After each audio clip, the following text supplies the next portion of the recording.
కార్తీక పురాణము 5వ అధ్యాయము. కిరాత మూషికములు మోక్షమునందుట.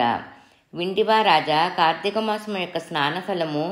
ఇప్పుడు కార్తీక మాసములో శివాలయమందు కానీ విష్ణువాలయమందు కానీ శ్రీమద్ భగవద్గీత పారాయణము తప్పక చేయవలెను. అట్లు చేసిన వారి సర్వపాపములు నివృత్తి యగును. ఈ కార్తీక మాసములో కరవీర పుష్పములు శివకేశవులకు సమర్పించిన వారు వైకుంఠమునకు వెళ్ళుదురు. భగవద్గీత కొంతవరకు పఠించిన వారికి విష్ణులోకము ప్రాప్తించును. కడకు శ్లోకము యొక్క పాదమైనను కంఠస్థం మనరించిన ఎడల విష్ణు సాన్నిధ్యము పొందుదురు. కార్తీక మాసములో పెద్ద ఉసిరికాయలతో నిండి ఉన్న ఉసిరి చెట్టు క్రింద శాలాగ్రమమును యథోచితముగా పూజించి విష్ణుమూర్తిని ధ్యానించి ఉసిరి చెట్టు నీడన భుజించిన ఎడల బ్రాహ్మణులకు కూడా ఉసిరి చెట్ల క్రిందనే భోజనము పెట్టి దక్షిణ తాంబూలములతో సత్కరించి నమస్కరించవలెను. వీలును బట్టి ఉసిరి చెట్టు క్రింద పురాణ కాలక్షేపము చేయవలెను. ఈ విధముగా చేసిన బ్రాహ్మణ పుత్రునకు నీచ జన్మము పోయి నిజరూపము కలిగెను అని వశిష్ఠుల వారు చెప్పిరి. అంత మధ్యలో జనకుడు అడ్డుపడి, మునివర్య, ఆ బ్రాహ్మణ యువకునకు నీచ జన్మ ఏల కలిగినో, దానికి గల కారణమేమి అని ప్రశ్నించగా వశిష్ఠుల వారు ఈ విధముగా చెప్పనారంభించిరి. రాజా, కావేరీ తీరమందు ఒక పల్లె గ్రామమున దేవశర్మ అయిన బ్రాహ్మణుడు కలడు. అతనికి ఒక పుత్రుడు కలడు. వాని పేరు శివశర్మ. శివశర్మ చిన్నతనమందే భయభక్తులు లేక అతిగారాభముతో పెరుగుట వలన నీచ సహవాసము వలన దురాచారపరుడయ్యి మెలుగుచుండెను. అతని దురాచారములను చూచి ఒకనాడు అతని తండ్రి కుమారుని పిలిచి, బిడ్డా, నీ దురాచారములకు అంతులేదు. నీ గురించి ప్రజలు పలు విధములుగా చెప్పుకొనుచున్నారు. నన్ను నిలదీసి అడుగుతున్నారు. నీ వల్ల కలుగు బాధలకు సిగ్గుపడుతూ నలుగురిలో తిరగలేకపోతున్నాను.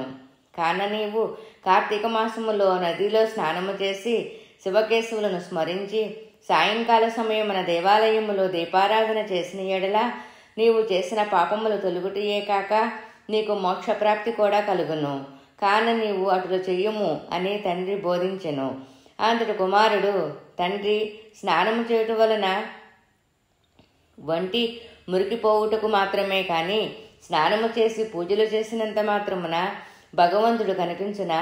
దీపములు దేవాలయములలో వెలిగించిన లాభమేమి? ఇంటిలో పెట్టుటలో మంచిది కదా అనే వ్యతిరేకార్థములతో పెడసరముగా సమాధానమిచ్చెను. కుమారుని సమాధానము విని తండ్రి, ఓరి నీచుడా, కార్తీక మాస ఫలము అంత చులకనగా చూస్తున్నావు. కాన నువ్వు అడవిలో రావి చెట్టు తొర్రయందు ఎలుక రూపములో జన్మింతువుగాక అని కుమారుని శపించెను. ఆ పాపముతో కుమారుడగు శివశర్మకు జ్ఞానోదయమైంది. భయపడి తండ్రి పాదములపై పడి, తండ్రి క్షమింపుము, అజ్ఞానాంధకారములో పడి దైవమనిన దైవ కార్యమనిన ఎంతో చులకన చేసి వాటి ప్రభావములను గ్రహించలేకపోతిని. ఇప్పుడు నాకు పశ్చాత్తాపము కలిగినది. కాన నాకు ఆ శాప విమోచన ఎప్పుడు ఏ విధముగా కలుగునో దానికి తరుణోపాయం ఏమిటో వివరింపుడని ప్రార్థయపడెను. అంతట తండ్రి, బిడ్డ, నీవి శాపమును అనుభవించుచు మూషికము వయ్యి పడియుండగా నీవెప్పుడు కార్తీక మహత్యమును వినగలవో అప్పుడు నీకు పూర్వదేహస్థితి కలిగి ముక్తి నొందెదవు అని కుమారుని వరడించెను. వెంటనే శివశర్మ ఎలుక రూపం అయ్యి అడవికి పోయి ఒక చెట్టు తొరలో నివసించుచు ఫలమును తినుచు జీవించుచుండెను. ఆ ఎడవి కావేరీ తీరమునకు సమీపమున నుండిటచే స్నానార్థమై నదికి వెళ్ళువారు అక్కడున్న పెద్ద వటవృక్షము నీడన కొంతసేపు విశ్రమించి లోకాభిరామాయణము చర్చించుకొనుచు నదికి వెళ్ళుచుండెడివారు.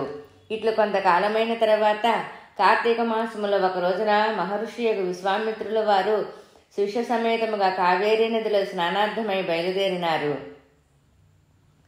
అట్లు బయలుదేరి ప్రయాణపు బడలికి చేత మూషికము ఉన్న ఆ వటవృక్షము క్రింద విశ్రమించి తర్వాత నదికి పోయి స్నానము చేసి మరలా నా వటవృక్షము క్రిందకు వచ్చి శిష్యులకు కార్తీక పురాణమును వినిపించుచుండిరి. ఆ మహత్యమును వినుచుండ ఈలోగా చెట్టు త్వరలో నివసించిన మూషికము వీరి దగ్గరనున్న పూజా ద్రవ్యములలో ఏదైనా తినే వస్తువు దొరుకుతుందేమోనని త్వరలో నుంచి క్రిందకు దిగి చెట్టు మొదట నక్కి ఉండెను. అంతలో ఒక కిరాతకుడు వీరి జాడ తెలుసుకొని, వీరు బాటసారులై ఉందురు, వీరి వద్దనున్న ధనము అపహరించవచ్చునని అది వీరి దగ్గరనున్న ధనము అపహరించవచ్చును అని దుర్బుద్ధితో వారి కడకు వచ్చి చూడగా వారందరూ మునీశ్వరులే.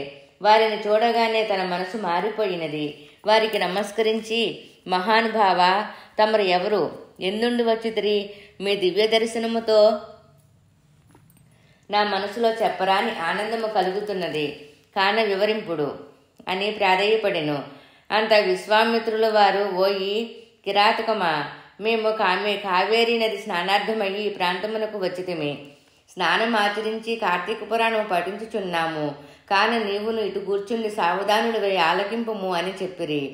అటులా కిరాతకుడు కార్తీక మహత్యమును శ్రద్ధగా ఆలకించుచుండగా తన వెనకటి జన్మ వృత్తాంతమంతయు జ్ఞాపకమునకు వచ్చి పురాణ శ్రవణమంతయు ఆలకించి వారికి ప్రణమిల్లి తన పల్లికి పోయెను.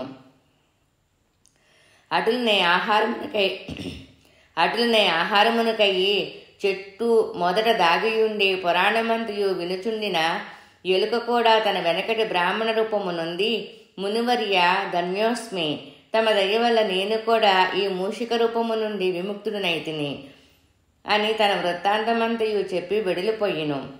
కనుక ఓ జనక, ఇహములో సిరి సంపదలు, పరలోకమున మోక్షము కోరువారు ఈ కార్తీక పురాణమును చదివి ఇతరులకు వినిపించవలెను. 5వ అధ్యాయం సంపూర్ణం. ఓం నమః శివాయ.